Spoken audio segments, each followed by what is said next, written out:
வீட்டு வாசத்தை வெளியே போயிட்டாலே ஓடி போயிட்டான்னு சொல்லுவான். அவ்வளவு மோசமான சமூகத்தில் எப்படி அவள் தாயும் தந்தையும் எதிர்கொள்கிறார்கள். நேற்று வரைக்கும் சமூக அக்கறையோடு வாழ்கின்ற ஒரு இளைஞன் அமைப்பிலிருந்து இதெல்லாம் தப்புன்னு பேசிட்டு இருப்பான். அவன் தங்கச்சி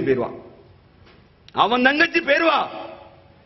எத்தனை பெண்களை பிடித்து அடித்து திருத்தி நல்ல வாழ்க்கை வாழணும் தாய் தம்பிட்ட ஒப்படைச்சிருப்பான். அவன் தங்கையும் தவறுல மாட்டிடுறான். இரும்பு தூணாக இருந்த அவன் நெஞ்சம் அப்படியே சிதைந்து போது தடுமாறிதான். தனக்கு வந்தாதான் வழியும் வருத்தம் தெரியும்பார்களே, அதே போன்று தோண்டு போயிறான். சொல்ல வார்த்தை இல்லாமல் கண்ணீரால் அழுகிறான். இந்த கேடுகட்ட பெண்கள் அவனோடு மனைவியாக மாறி இவன் அழுகின்ற நேரத்தில் அவள் படுக்கறையிலே, அவர்களுடைய காபிரான சந்ததிகளை உருவாக்கின்ற வேலை அங்கே செய்கிறார்கள். அல்லாஹ்வுடையார்களே, இளைஞர்களே, நீங்கள் புரிந்து கொள்ளுங்கள். உங்கள் மத்தியிலே ஒருபோதும் தவறான எண்ணம் வந்துவிட வேண்டாம். நீ யாரை எந்த பெண்ணையும் காதலிக்க வேண்டும் என்று மனதால் எண்ணாதே. நீ நேசிக்க வேண்டுமா, மார்க்கத்திற்காக ஏதாவது பெண்ணை மனம் பிடிக்க வேண்டும் என்ற நேசத்தை வளர்த்துக்கொள். உன் பெற்றோர்கிட்ட சொல்லு, திருமணம் முடிச்சுட்டு போயிட்டேரு.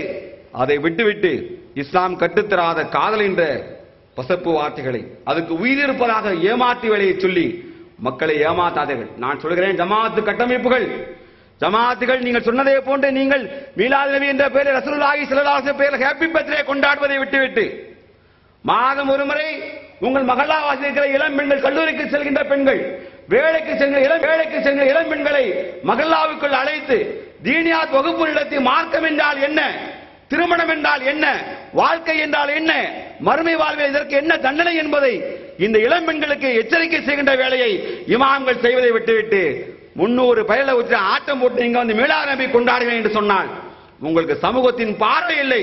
மக்களை ஏமாற்றுகின்ற வேலையை நீங்கள் செய்வதாக நான் குற்றம் சாட்டுகிறேன்.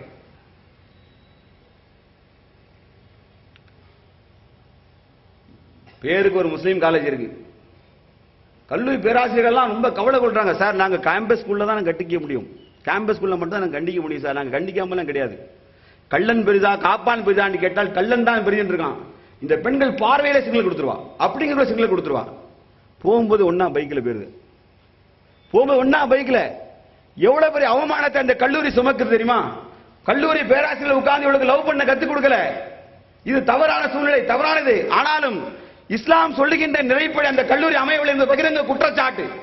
ஆணும் பெண்ணும் இருக்கின்ற ஒரு கல்லூரியை உருவாக்குவது இஸ்லாமிய கல்லூரியாக இருக்க முடியாது. அப்படி ஒரு நிர்பந்தமும் அங்கே ஏற்படாத போது எதற்காக முஸ்லீம் பெண்களை கொண்டு அங்கே கல்லூரியை படிக்க வைத்து முஸ்லீம் அல்லாத ஆடவர்கள் இருக்கிற இடத்தில் தங்க வைத்தால் அங்கே நெருப்பையும் பஞ்சையும் ஒன்னா உட்கார வைத்து விட்டு பட்டக்கூடாது என்று உத்தரவு போட்டால் தவறுதானே?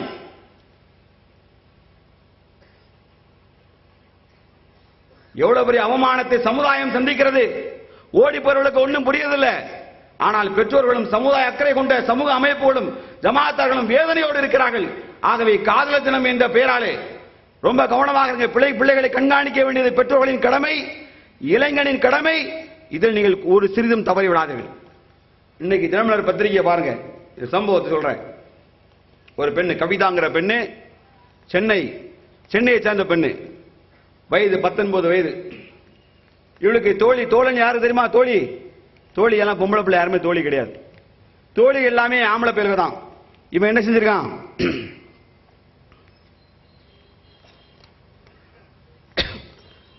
5 தோழர். யாருக்கு? இப்போ அந்த பிள்ளைகள் வந்து எப்படி தெரியுமா, ஃப்ரெண்ட்ஸா பழகினா என்ன தப்பு? யாரு கேட்கிறா? முஸ்லீம் பெண்கள். இங்க ஒருத்தர் இருக்கான், இவன் என்ன பண்ணிருக்கான், மாருதி ஆம்னிக்குள்ள பரதா மட்டும் தெரிஞ்சிருக்கு, வண்டி ஓட்டுற பார்த்திருக்கான், முஸ்லீம் அல்லாத ஒருத்தன் கண்டுபிடிச்சிட்டான். அது முஸ்லீம் அல்லாத முஸ்லீம் எவனான வச்சுக்கோ, எவனோ ஒரு அன்னோன் யூத் இளைஞன், சரி ஆள் தெரியாத ஒரு இளைஞன் அங்க நிக்கான்.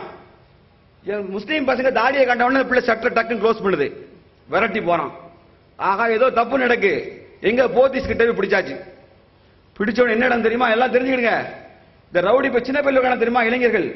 அவன் வந்து ஒருத்தன் துரத்திட்டு வந்தான, அவன் ஏரியாக்குள்ள வந்து விசில் அடிப்பான். அடிச்சு நம்ம ஆளுக்குள்ள வந்துருவான். மாப்பிள இவனை துரத்திட்டு வரான், விட்டாத அடிமா சொல்றானா இல்லையா? அதே மாதிரி நடந்திருக்கு. இவ போயிருக்கா, போய் ராயல் தியேட்டருக்கு அடுத்தால சந்துக்குள்ள போயிட்டு திரும்பி வெளியே வந்திருக்கா. ஒரு 3 பொம்பளை பிள்ளை சர்ற வேகமா வந்திருக்கு. யார் யார் யாருன்னு இருக்கு, யாரு? போலீஸ் மாதிரி. இவன் பயந்து போய் ராபியா ஹோட்டல்ல போய் ஒளிஞ்சிருக்கான். இல்ல 3 பேர் வேகமா வரால, வந்தவன் என்ன கேட்டிருக்கா, உண்டாலே எங்க சாட்சிக்கு ஆள் இருக்கு, ரசூல் நிக்கான், என்னமா கேட்டிருக்கா, நான் யார் கூட போனா உனக்கு என்ன? உனக்கு இந்த டியூட்டியா? அவ கேட்ட கேள்வி. உனக்கு எவன் டியூட்டியை கொடுத்தான்? எங்க அம்மா அப்பா கொடுத்தாங்களா? எங்க அம்மா கொடுத்தாங்களா?